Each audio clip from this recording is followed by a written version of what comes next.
Jack, as an educator, what do you think about putting a teacher at the centre of the space race mission and dealing with a disaster in such a high-pressure political situation? Yeah, so I think it's very interesting, isn't it? And I kind of think with the space race by the 80s, and obviously Challenger was in 1986, wasn't it? They'd done a lot of the things already, hadn't they? They'd gone to the moon. They'd achieved many other things in terms of space. So for NASA, it seemed like it was a thing. It was like a new way of getting publicity, wasn't it?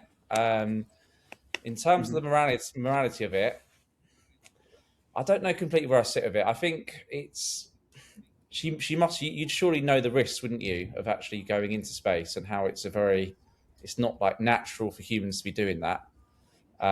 So yeah, I think the morality of it, I'm kind of a bit on the fence on that one in terms of she would have known the kind of the risk involved in it. But obviously, what was horrifying was the fact they broadcast it and millions of children watched that space shuttle explode, didn't it? And knowing that there was a teacher on there added to the disaster, didn't it? And the feeling of loss. Do you think sending a teacher to space was the right decision to show that space is safe and accessible, that an ordinary person can go there without a fear or worry? And do you think the mindset of using the normal person to portray space positively suggests it might not have been the best choice?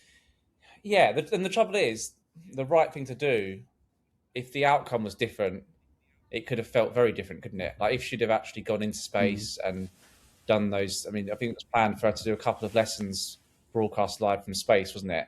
That could have been really powerful, couldn't it? Having a teacher in space doing that. So if the disaster hadn't have happened, maybe we'd look back now and think how incredible that was, and that it was the right thing to do. But the fact that it went ahead, and obviously the technical issues with actually launching it in the cold weather that they did, you've got to look at it as a mistake, really, haven't you? In Act 2 of my script, I referenced the Royal Greenwich timeline, showing that the brink actually began in October 1957 with the launch of Sputnik 1. It wasn't just a satellite, it was a clear signal from Moscow that they had rockets capable of reaching the United States.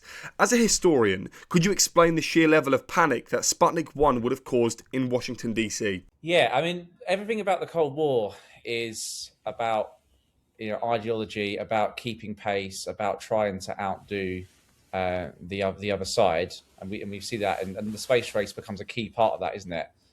So it becomes for NASA, it was like, and for America, it was a real part of pride, wasn't it? And making sure they could actually show that they were ahead of the Soviet Union.